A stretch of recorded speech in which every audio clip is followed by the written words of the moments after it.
Good afternoon. Today is the 5th of August and here we are once again at Baron Classic Car Auctions at Marchwood near Southampton for our monthly slightly shambolic shuffle. I do apologise in advance if there's wind noise, if I get things wrong. If there's noise of boat building and other things going on in the background, it's just the way that it goes on this channel. So, we started with something very unusual. Lot number 113. This is a 1970 Seat 600E. This is the Spanish-built version of the Fiat 600 that was launched in the mid-50s. I think this was in production in Spain until 1985, or something equally crazy like that. This was actually a very, very popular car in Spain at the time of the Franco dictatorship. So, you know, you saw hundreds of thousands of these. This one's offered at no reserve. It's imported in 2022. Honestly, I don't know much about something like this, really at all. I've never driven anything like that. It's funny that I've owned a couple of Seats, and this is sort of one of the first Seat models. It wasn't the very first. First came out, I think, in the early 50s. But these, I think, were made from about sort of what, the late 50s through to the mid 80s. It's not the sort of best condition, but it's got no reserve on it, so might be worth a shot. We've got something altogether sort of more traditional here. This is a 1971 MGB with the fish mouth grille, so-called, on here. Interesting colour. Does it actually say the colour on here? No, I don't see. I don't see it listed here. Estimate on this is £4,500–6,500, which looks to me about right for something like this.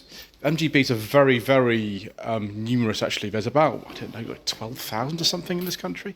So you can be very fussy about the sort of one that you buy. I think this actually, in terms of the condition of it, looks pretty good. You can tell it's maybe a slightly older restoration, but you could easily take this to shows and things like this. It looks okay. I mean, you could spend a lot more on it than that, but I don't think you really need to. Estimate on this 2006 BMW Z4 is £4,500 to £5,500.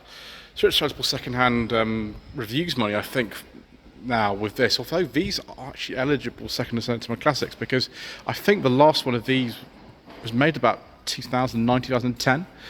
So I'd be very happy to buy one of these. So not buy, I mean review one of these. I'm not sure I want to buy one. This one has the 3-litre engine with a 6-speed manual gearbox. Don't know if does a personal plate come with this? Doesn't say. I'm not really sure I'd have that on this car. I think it probably would put it back to original plate if it were me. But that seems sort of reasonable for a car like this. They're not that expensive, really. So outside now we've got lot 117, the next one. A lot of the early lots of bikes. This is a 1999 BMW 323i SE, an E46, relatively early one that came out in 98. This car's got no reserve on it. Don't know why I stopped putting the mileage on here. You're just sort of looking for the description to see if it is.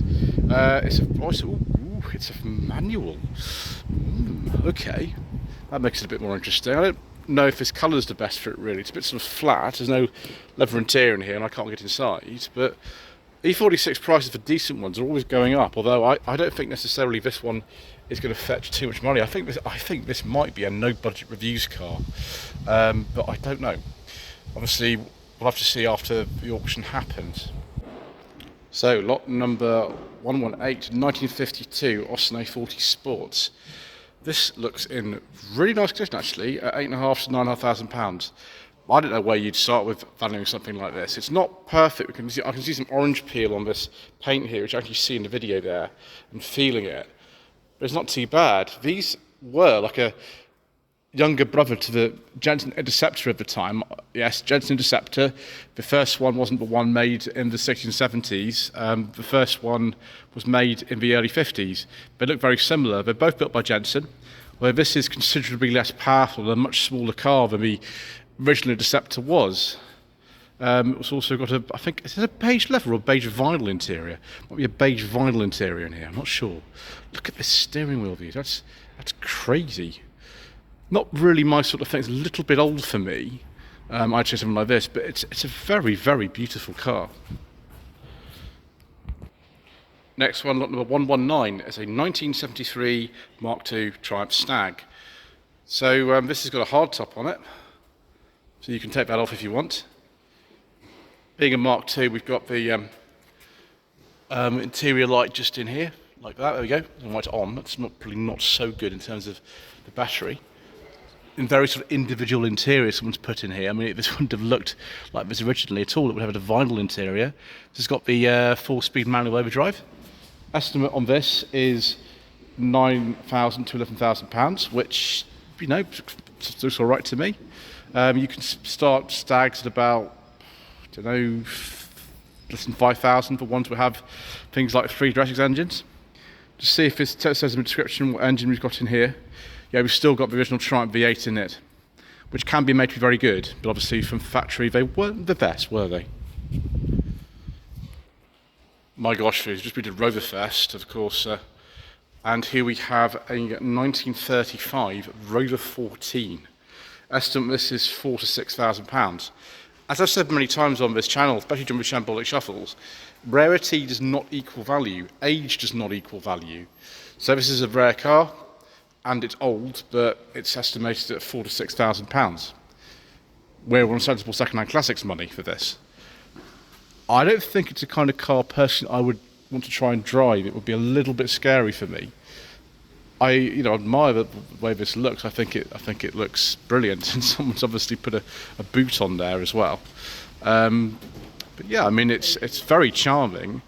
I just don't know how practical I would find something like this. So here we have a 1987 Jaguar XK8 convertible, and of course, viewers, it's got a beige leather interior with wood with a classic dash in it. I do like a nice beige leather interior, viewers, and this particular XK8 in this dark blue metallic colour does look very nice. There is no reserve on this car. I have a feeling this is the same one that we saw last month. There were 2 XK8 convertibles for sale. I have a feeling that this was actually one of them. So what it's doing here, I don't know why I've not bought it yet.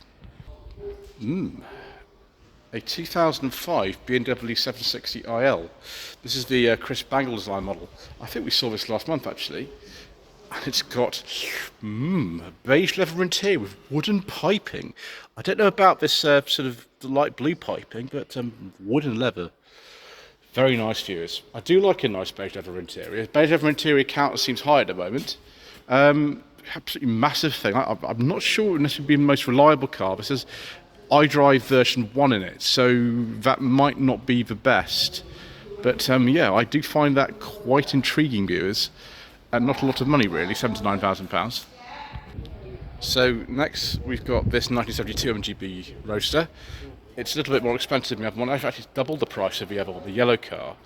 I think these wire wheels and just generally looking a little bit more up together is probably the reason why it's estimated at about double the price of the other one.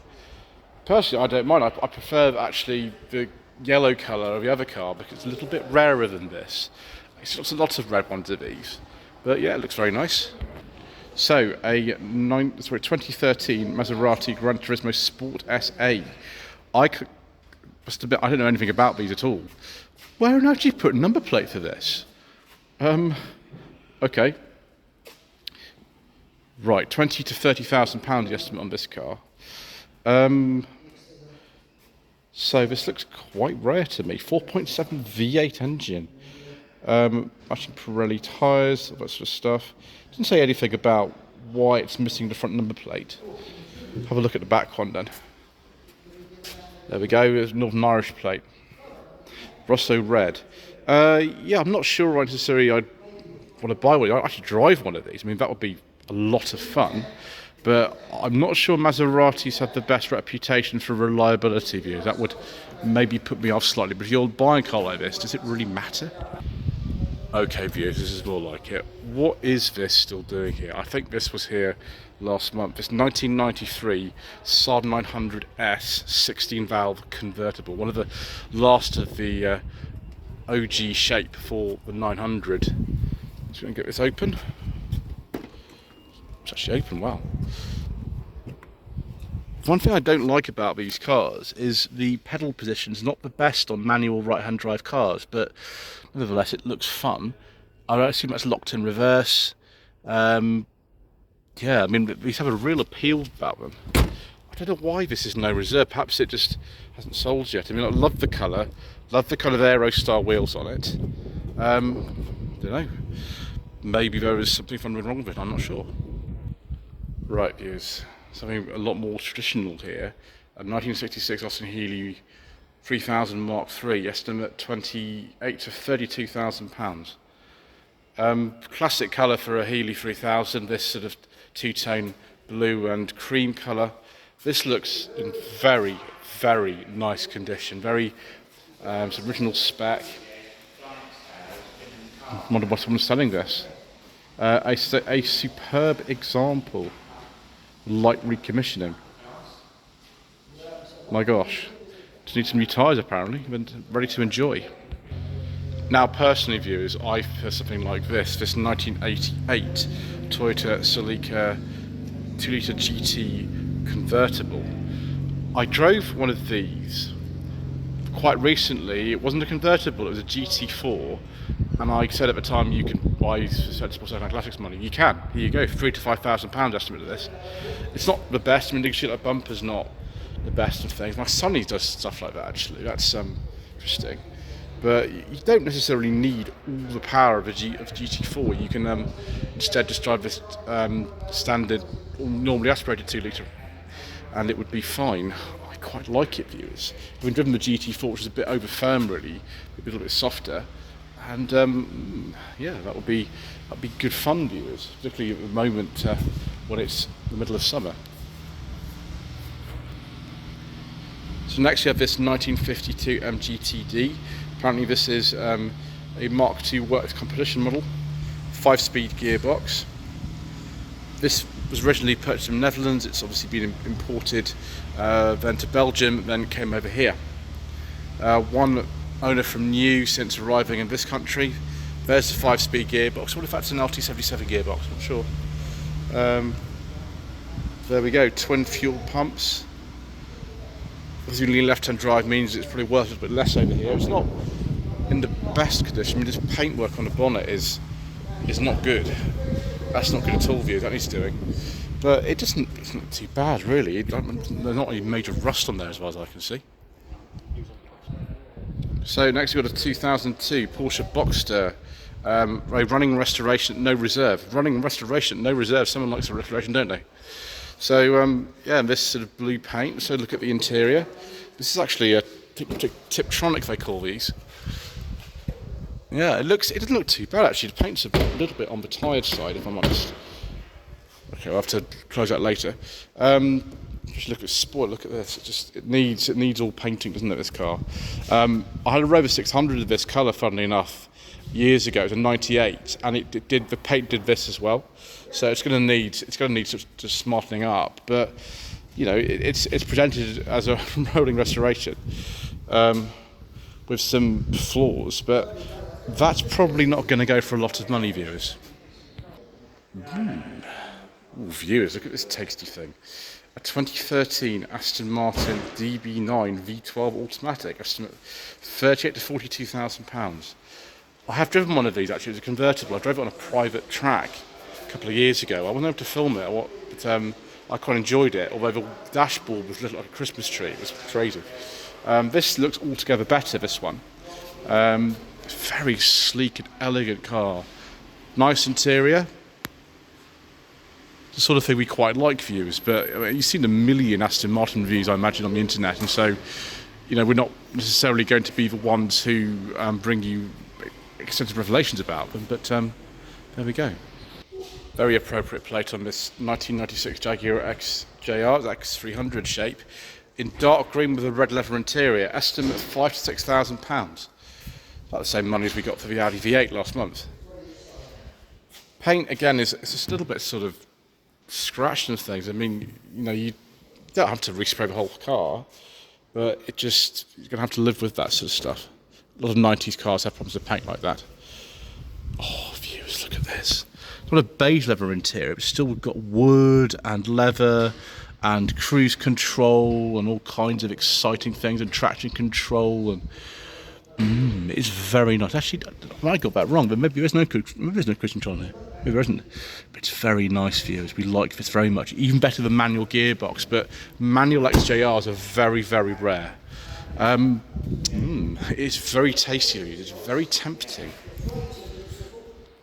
Something altogether different here, viewers. A 2006 Dodge Ram Hemi Evernham Motorsports Edition. Apparently a bold NASCAR-inspired special edition Ram, rare, powerful and packed with character. That's quite a description. £7,000 to £9,000. Obviously, I know nothing at all about something like this. I don't know anything. It's absolutely huge. Far more at home, probably in the United States of America, than it is here. Let's have a look to see if this personal plate comes with the truck. Actually, it's all loaded in front of me here. Yeah. Gosh, you've got all sorts of special edition things in here. Really long description.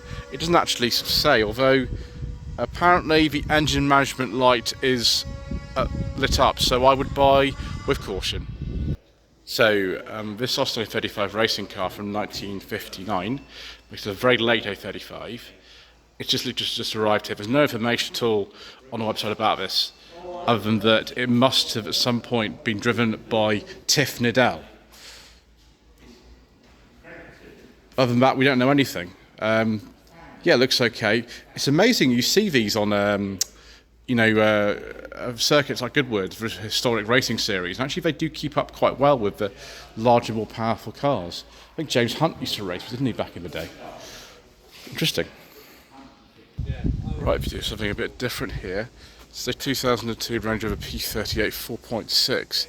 It's been living in Dubai for quite a long time, but it's got film on the windows. Apparently is legal in this country. No reserve on this at all. It needs an MOT and it's left-hand drive. And that door's not opening. That one's opening. Ooh, a beige leather interior with wood and piping. I do like a nice beige leather interior, viewers, although that screen has failed in the sun in Dubai. That's a shame. Never mind. What's this worth? I don't know, but I do know that those door locks are scaring me. Who wants a sort of P38 with interesting provenance? Westminster edition as well. Probably not me at the moment. Wow, viewers, a 1964 MGB. It's a pull handle one, so it's an early car. This is very similar to the one that was used by Alexandra Bastedo in The Champions. If you remember that series from the 60s, you drove two of these, both slightly different, both this colour. Yeah. Estimated at £9,000 to £11,000, the same as the red one here. I don't really know what I prefer, to be honest. This one here with this sort of early dash in it has a look at a purity about it. It's not perfect cosmetically. You can see just around the headlamps and things, you've got a little bit of something coming through. But that might not even be rust, it just might be, I don't know, bad sealant. So that's actually quite nice. It's 3 MGBs in the cell. Now this is better, isn't it, viewers? This 1972 Rover P5B. This is the saloon version. Obviously we saw a lot of these at Riverfest over the weekend. The saloons tend to be rarer than the coupes for some reason. Estimate this is £13,500 to £15,000, which to me for one of these looks pretty reasonable actually. Yep, beige leather interior with wood. Looks very nice. It's very nice indeed. It's not perfect by any means. Don't know about these aftermarket wheels on it, but yeah, that's very nice. Next we have this Army specification Morris Minor Traveller from 1969. It's obviously got quite a history. There's some evidence of this on the front of here. Estimate on this is actually similar to the Blue MGB, £9,000 to £11,000. We looked at this last month. We looked at a little bit more of the history behind it. It's amazing, I think, for me, that the Army was still using these as kind of staff cars or transport as late as this was ordering new ones of these. But there we go. So another Stag here. This one, £8,500 to £9,500, a little bit less than this one. I think this is more sort of traditional Stag in terms of this is the correct interior for it. It's got some wire wheels, another 4-speed manual with overdrive. This one, I feel like I look at it, another Mark II because of the interior light position. I don't know which one I prefer, to be honest. I mean, this has got the more original look about it. But I suppose it just depends. I mean, it's a little bit on the tatty side. You can see things like this. It doesn't really mean you can't get a shows in it and things. It just depends what you want to do. Next, we've got this 2009 Alfa Romeo Brera. Now, this is the S model, which was an attempt by British tuning firm to kind of make this better and handle better. I don't think they actually were too bad originally in terms of the way they drive. There are other problems with Breras, as I found out when I drove one earlier this year. The S is probably the most desirable version of it. This is a 2.2 JTS model. But we've got the sort of roof panel that's weird. There's a review from James Martin on JM on Cars on one of these, which is from a few years ago, and he actually owned a Brera himself. They don't have as much space as you'd imagine, and they are just a little bit disappointing in some ways, but they're absolutely gorgeous cars, and I did really enjoy the model that Stevens Wheels used to have. As also, I think, a JTS like this, and it was quite nice to drive to be honest. They're quite good in that respect. So 2001 Jaguar XKR, so we've got two X100s in the cell. This is a facelift one. This is supercharged. And £4,500 to £5,000, which to me kind of seems reasonable. I drove a normal XK8 last year. It was a 97 coupe like this. This has got the classic dash in it. No beige leather interior, but some people don't like that kind of thing. XKR probably suits more the black leather interior. Yeah, there's a lot of Jaguars for sale, actually, at the auction this month. Don't know if they're the same collection or not, but that looks nice if you like that sort of colour scheme. Viewers, what's this Ford Granada still doing here? Now, the mileage is quite high on this. It's an interesting specification. It's a 2.8 GL with some gear bits on it. It's an 85, so it's not far off being tax and MOT exempt. Estimate is £6,000 to £7,000. Mr. Coleman, who is known as a rubbish mechanic, who looks after my cars for, he's a Mark II Granada expert. And the first thing you'll notice if you are one of these is that steering wheel is not correct. We've got a Chatsworth interior in here. It doesn't matter, it's a late Mark III Granada, I think that steering wheel's off. But this is still got a 2.8 Cologne V6 in it. It's an estate, which I love it, like Granada estates. And maybe somebody who enjoys that will very much be able to take a trade or something.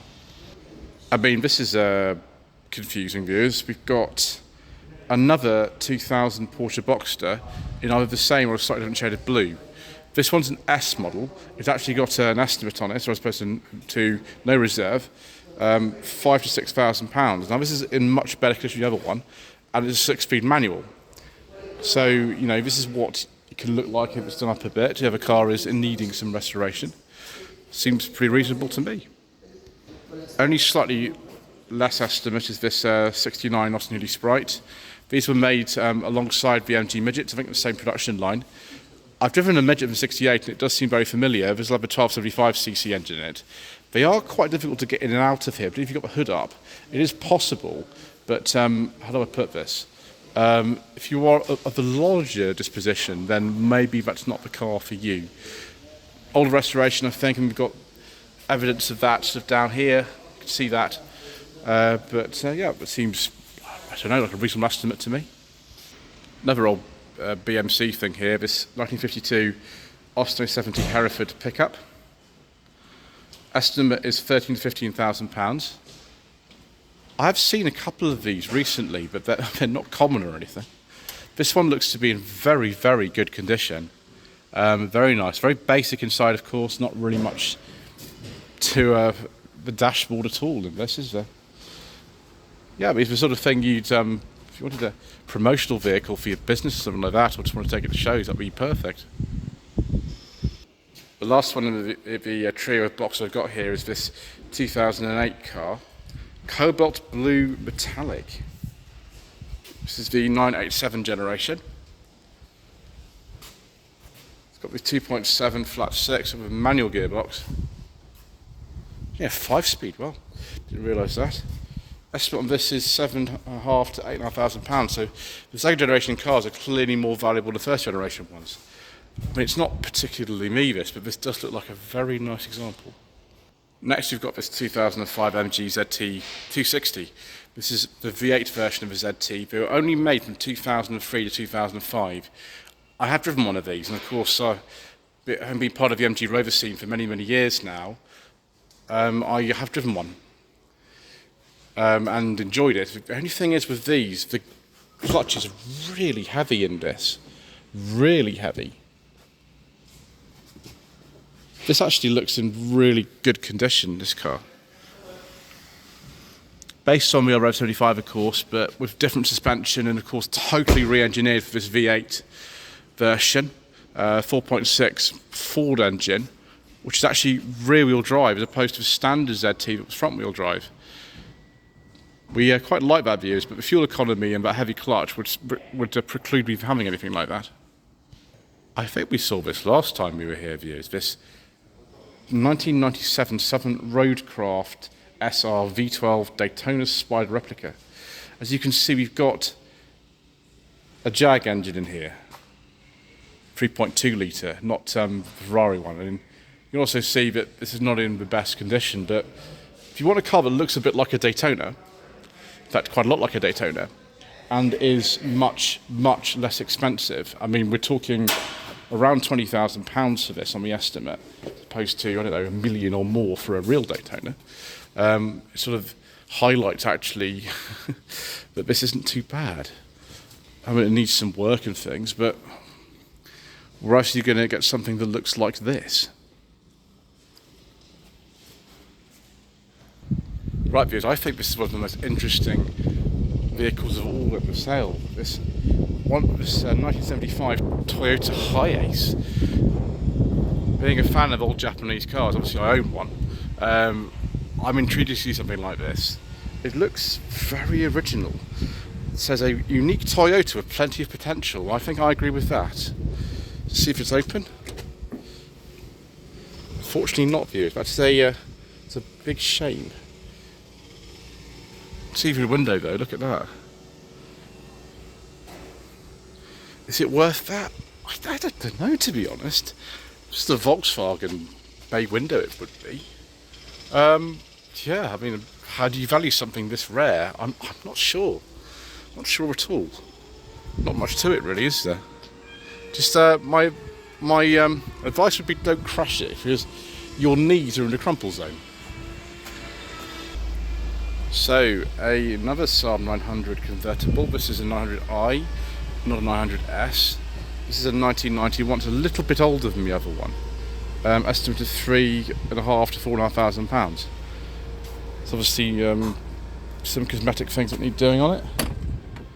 This one's an automatic actually as well, the other one's a manual. So maybe this is something that some people prefer. I like the way the dash controls are nice and high up in the middle. It's very sort of easy to get to them. I feel like that. I prefer the colour of the green one, but you know, maybe somebody prefer that one. I'm not sure. Nice wheels. So we've got another replica. This is a Z3 BMW. That's a tribute to a Ferrari 275. Estimate is £9,000 to £11,000, the same as the blue MGB. Let's take a look inside and see what the interior is like on this. Could if actually it was open. Let's try the other door, viewers. Oh, it's not really me, this, but it's quite a stunning looking car in some ways. You'd have to be quite an expert to sort of tell from the outside that it is a Z3. There we go.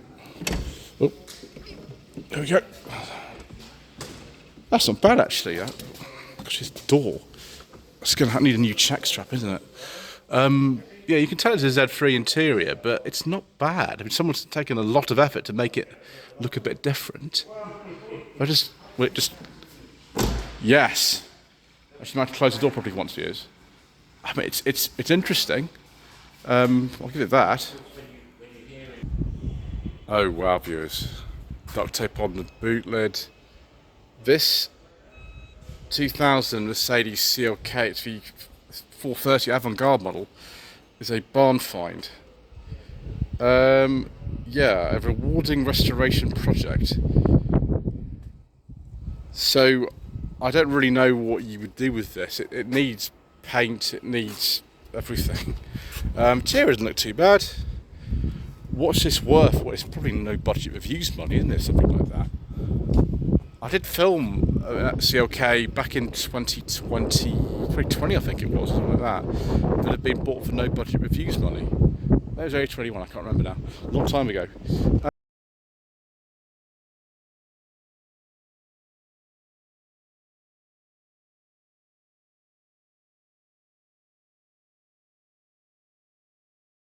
The last car in this entire sale is this 2005 Jaguar XJ8, the V8 Sovereign model, and it's estimated at £3,500 to £5,000. I'd say that's like a no, it's not a beige leather interior. It's like a grey one. Wooden piping are nice though. I mean, being an aluminium car, the bodywork challenges on this are more than a steel one, but these X350s do tend to be quite affordable. Anyway, that's quite enough for today. Thank you ever so much indeed once again for watching. Please don't forget to subscribe to the channel, like this video, comment below, and we shall see you again soon for some more incorrect information.